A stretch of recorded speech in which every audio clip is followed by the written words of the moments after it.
جب حضرت ابراہیم علیہ السلام نے اور حضرت اسماعیل علیہ السلام نے دونوں باپ بیٹے نے کعبہ مکمل کر لیا، یہاں پہ بات میں نے چھوڑی تھی، یہ کعبہ مکمل کیا، اب اللہ تبارک و تعالیٰ کے حضور از قرآن ہوئے، عرض کرنے لگے باری تعالیٰ گھر تو تیرا بن گیا، اب یہاں پہ آئے گا کون؟ ہم دو باپ بیٹے آئے، اب یہاں پہ کون آئے گا؟ تو اللہ رب العزت نے حضرت ابراہیم علیہ السلام کو ایک حکم ارشاد فرمایا جو ہمارے قرآن کا حصہ بنا دیا گیا۔ ظاہر بات تو حضرت ابراہیم کی اور اللہ تعالیٰ کی تھی، ان کا مکالمہ ان کا تھا، خالق اور مخلوق کے درمیان، رب اور اس کے نبی کے درمیان ایک مکالمہ چل رہا تھا، لیکن یہ اتنا بہترین مکالمہ اور اتنی اچھی بات اور قیامت تک چونکہ جاری رکھنی تھی، اللہ نے اس کو قرآن کا حصہ بنا دیا۔ سورۃ الحج کی آیت نمبر 27 میں 27 نمبر آیت میں اللہ تبارک و تعالیٰ نے ارشاد فرمایا جب مکمل ہو گیا نا کعبہ، اللہ کا گھر بن گیا، اب وہاں پہ بندہ تو کوئی نہیں تھا کہ کوئی کام کرے، تو حضرت ابراہیم نے عرض کی باری تعالیٰ گھر تیرا بن گیا، اب کیا کروں؟ حضرت ابراہیم کو اللہ نے حکم دیا اذن فی الناس بالحج، اے ابراہیم اب تیرا کام یہ ہے کہ تو بلند آواز سے آواز دے کہ لوگوں آؤ حج کرنے کے لیے، وَأَذِّن فِي النَّاسِ بِالْحَجِّ، حج کرنے کی آواز دو۔ اب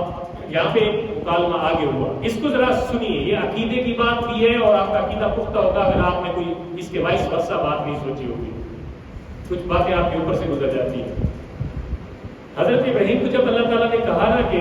آپ اعلان کریں، حج کا اعلان کریں، تو سامنے بندہ تو تھا کوئی، حضرت ابراہیم نے انسانی اور مخلوق کی سوچ اور اپروچ کے مطابق سوال کیا، یا اللہ یہاں پہ تو بندہ ہی کوئی نہیں ہے، میری آواز تو جبل ابو قبیس تک جائے گی، میری آواز تو جائے گی جناب جبل ابو سبیل پہ جائے گی، میری آواز تو یہاں جائے گی وہاں جائے گی، آواز کہاں پہ پہنچے گی؟ تو آپ فرمانے اعلان کرو۔ اب اللہ نے جواب دیا، فرمایا وَأَذِّن وَعَلَيَّ الْإِبْلَاغُ، تو آواز لگا، لوگوں تک پہنچانا میں رب کا کام ہے،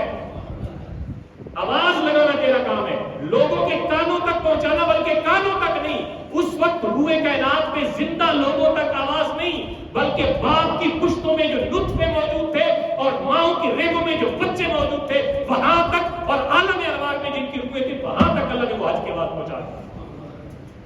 یہ بات الگ ہے کہ ہم نے آج کے دور میں یہ سمجھا ہے کہ جو انسانی سوچ سکتی ہے نا وہی ہم عمل کریں گے، آگے عمل نہیں کریں گے۔ اب میرے بھائی بات بتائیں کہ مکہ پاک کی وادی میں ایک بندہ کھڑے ہو کے آپ تک کہتا ہے کہ آؤ حج کرنے کے لیے، اور اس کی آواز اولین و آخرین، جو ابھی آئے نہیں، جو پہلے گزر چکے، جو ماؤں کے پیٹوں میں، جو باپ کی سلبوں میں، وہ بھی سن لیتے ہیں۔ تو یہ اللہ تبارک و تعالیٰ نے یہ خود اس کی قدرت ہے، اور پھر اس کے نبیوں کی آوازوں میں، ان کی سمع میں، ان کے بصر میں، یعنی ان کے کانوں میں، ان کی نظر میں، ان کی آواز میں اللہ تعالیٰ نے وہ اثر، وہ پیغام اور وہ چیز چھوڑ دی ہے جو عام انسان کے بس کی بات نہیں ہوتی۔ یہ ایک نظریہ رکھنا چاہیے، اس لیے کہیں پہ بھی گفتگو ہو رہی ہے نا کہ نبی ایسا کر سکتا ہے تو فوراً یہ نہ کہا کرو کہ نہیں ایسا ممکن نہیں ہے، سائنس ایسا نہیں بولتی، ہمارے عقل تسلیم نہیں کرتے، عقل تسلیم نہیں کرتے تو عقل تسلیم نہ کریں۔ جو نبیوں کی باتیں ہوتی ہیں وہ معجزات میں شامل ہوتی ہے، اور معجزہ عقل میں کبھی بھی نہیں آتا۔ یہ عقل میں آتا ہے کہ کوئی بندہ ایسا کرے اور چاند کو ٹکڑے ہو جائے، یہ عقل میں آتا ہے کہ ایسا کوئی بندہ کرے اور سورج ڈوبو وہ واپس آ جائے، یہ عقل میں آتا ہے، عقل میں نہیں آتی یہ باتیں، اور معجزے عقل میں نہیں آیا کرتے۔ اس لیے نبیوں کی شانوں میں، نبیوں کی شانوں کو، ان کے مقام کو کبھی بھی عقل کے ترازو میں مت تولیے گا، ورنہ ایمان کے جانے کا خطرہ ہو سکتا ہے۔ تو جب حضرت ابراہیم کو حکم ہوا نا آپ اعلان کریں، حضرت ابراہیم علیہ السلام نے، یہ قرآن میں پڑھ رہا ہوں، اذن فی الناس بالحج، اللہ تعالیٰ نے فرمایا ابراہیم اعلان کرو حج کا۔ جب حضرت ابراہیم نے اعلان کیا نا،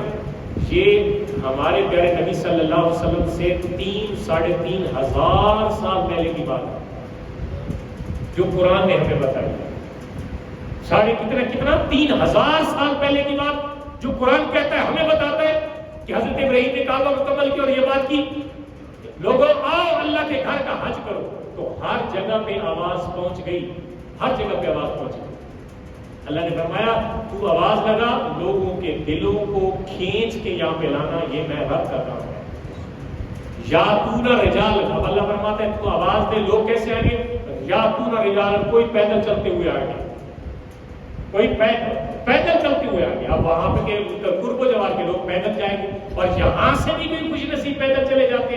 آپ دیکھتے ہیں سوشل میڈیا پہ کہ فلاں پیدل حج کرنے، بس پیدل حج کرنے کا ثواب ہی الگ ہے. اللہ تعالیٰ نے پہلے حج کرنے میں پہلے پیدل حج کرنے والوں کا ذکر فرمایا. اس کے بعد فرمایا وَعَلَىٰ كُلِّ دَامِرٍ يَأْتِينَ یاتون من کل فج عمیق، دور دراز سے بھی اس گھر پہ لوگ آئیں گے لیکن سواریوں پہ سوار ہو کے. یہ سواریوں پہ سوار ہو کے ایسا ایسا، پہلے جناب اونٹ تھے، پھر گھوڑے آ گئے، پھر جناب اس سے تیز سواریاں آتی گئی، ایسا ایسا اب ہوائی جہاز آ گئے. تو اس سے آگے بھی پتہ نہیں ٹیکنالوجی کہاں تک جاتی ہے. تو سواری پہ جانا یہ بھی قرآن نے بتایا ہے، سواری پہ لوگ دور دراز سے آئیں گے. یہ حضرت ابراہیم اور اللہ کی پاک کا مکالمہ تھا، جس میں حضرت ابراہیم علیہ السلام کو اللہ نے فرمایا تو آواز دے حج کرنے کی، لوگوں تک پہنچانا